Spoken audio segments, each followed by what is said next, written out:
Express 24/7. Right, and we are still talking to Mr. Hasnat, who is giving us his analysis on the NRO, because as you can see on your screens, a list has been generated and has been presented in front of the media. It includes 34 members, and we have many important personalities. We have, first and foremost, the President. We have Mr. Rahman Malik, who is Interior Minister, among many others, carrying on our discussion once again with Mr. Hasnat, and let's talk to him. Yes, Mr. Hasnat, so let's carry on this discussion, and now we were talking about the President and talking about the cases against him, and as we all know, he's protected under Article 248 of the Constitution, which grants him immunity. So, but what about after his tenure expires as the President? What next? After his tenure is expired, then of course the cases will be reopened. Right. And so because the due process of law will start from where it ended with the President. But we have to understand one thing, that he was not convicted in any of the cases. Right.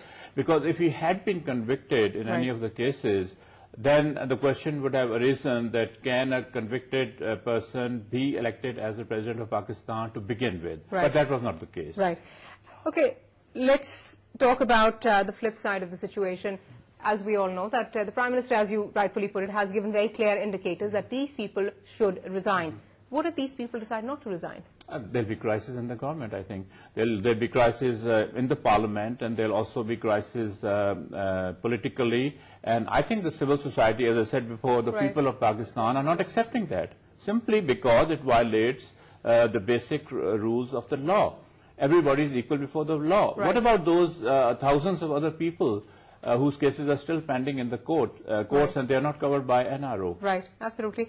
Now, another thing that I was talking to Mr. Iqbal about was that we've been hearing about this shuffle in the cabinet. I mean, as he said, that this list just didn't pop out of the blue. Of course, it was imminent. We were expecting it. But do you think there's any indication of anything coming in from the government, keeping in line this timing of this list and this cabinet shuffle that we've been hearing about? We've been hearing about it for quite a few days now. Yeah, I think government anticipated that at one time in point they have to bring in the list, and the people of Pakistan will know, the names will be revealed.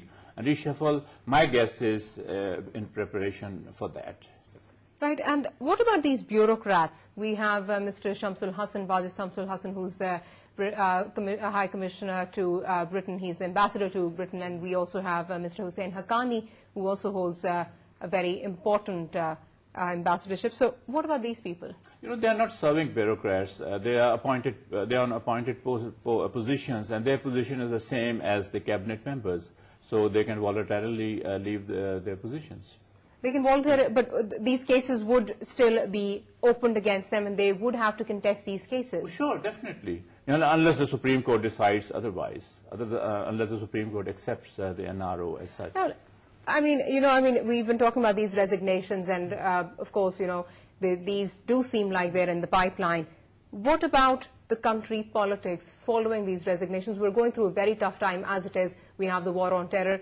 At this critical time, if your Interior Minister resigns, you put in a new person, do you think he has the aptitude, or do you think that he would be able to carry this forward in the right manner? I think they have to re-evaluate their whole policy, because since this government came in power, we saw that they took stance on certain basic issues, and then they had to withdraw from those issues, starting from the governor rule in Punjab, to Carry Lugar bill, and to other matters also, and now NRO. So they have withdrawn from this stated position. First they dragged their feet. They were not prepared to bring this issue before the parliament. It was after the Supreme Court actually asked them to decide for themselves within the parliament that government was forced to bring this ordinance.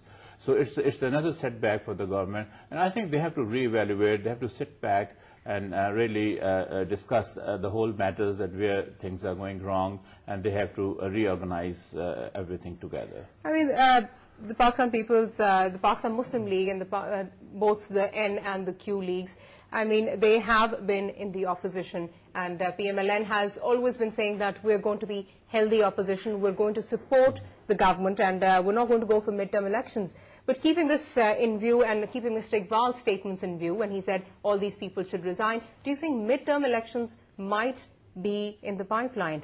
I don't think politicians even are ready for midterm elections. We should not forget that we are having a very serious problems at our borders. We are having a serious insurgency in Waziristan and Quetta area, and the problem of Balochistan still exists. Still, the Balochistan package will be coming.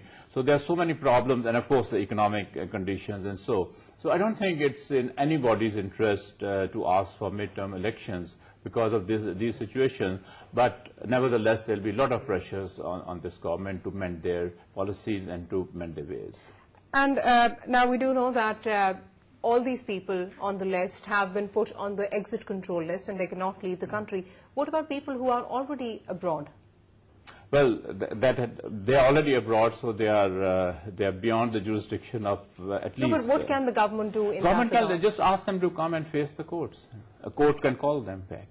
Right. So basically, now all these leaders and all these bureaucrats, they have no choice but other than to resign and then face the music. Yeah, exactly. Well, we've been carrying on this discussion with Mr. Hasnat, and we've been asking him about the NRO and what lies in stock for all of these people. And it seems like resignations, a lot of resignations are quite imminent, and the cabinet reshuffle that we've been hearing about seems like quite imminent. Now, what it's going to do for the government remains to be seen, and of course we will keep a close eye on that. But for our viewers who are just joining us, we have been talking about the NRO list, which the government has issued, and its beneficiaries, which include the names of President Asif Ali Zardari, we have the Interior Minister Rahman Malik, we have the MQM chief Altaf Hussain, and other important politicians of the country. State Minister for Law and Justice Muhammad Afzal Sindhu presented the list before the media in Islamabad. Now, this reaction coming in from the Pakistan People's Party, she says it is political victimization, political vendetta, and just point scoring, and these ministers should probably stay in their ministries. I think there's a serious disconnect within the cabinet because, as you remember, a few days back, the Prime Minister expressed his surprise, in fact. He said, I told them to present the list, and the Law Minister said the list is in my lock and key. So there was a big disconnect, and I think one minister is not relating to another. But I think it's the Prime Minister who's the real person, and I think he's the Chief Executive. So he is on a high moral ground. He has been taking correct decisions in the past also on various controversial issues. And I think Prime Minister is going to come up, and he is going to, as a matter of policy, he's going to convince his ministers to leave. Otherwise, he can dismiss them. Right, and Mr. Hasnat, now, as we were talking about two very important people, we were talking about Mr. Wajid Shamsul Hassan, and we were also talking about Mr. Hussain Haqqani, who hold very important positions abroad.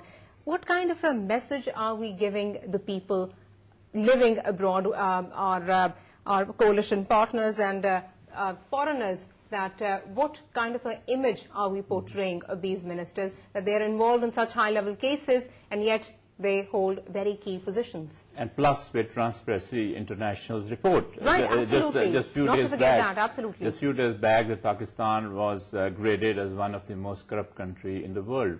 So the message is not good, of course. But if corrected measures are taken, if people have problems, countries have problems, governments they do face problems, but then there are ways to correct them, and there are ways to mend their ways, there are ways to move ahead through their internal means. So I think the Prime Minister has to take some corrective measures. And now, talking about this war on terror, and we have, as we were talking about Mr. Ahmed Mukhtar, we were talking about Mr. Malik, who have been involved in these NRO cases. Now, these people, especially from the point of the war on terror, are very important men. And we've been seeing these things happening in Peshawar. We've been seeing incidents of violence on a regular basis. Already there's a lot of pressure on Mr. Malik. Following this, do you think that America, when it talks about transparency and when it comes to Afghanistan, they talk about rooting out corruption, do you think they will throw their weight and they will put some pressure on it as far as these things are concerned? their resignations are concerned? No, I think it should be a Pakistan internal matter. I think Pakistani people are conscious enough, and the civil society, in fact, has been putting these pressures, and the Prime Minister knows what's going on in the country. It should be a Pakistani decision, and I don't think Americans are going to interfere in such matters. Right, and for our viewers who are just joining us, we have been following this list which has been issued by the government. It's the NRO list. Mohammad Afzal Sindhu presented the list before the media in Islamabad. And we have been talking to Mr. Hasnat, Mr. Farooq Hasnat. He's been analyzing the situation for us, and it seems like resignations from these ministers is imminent.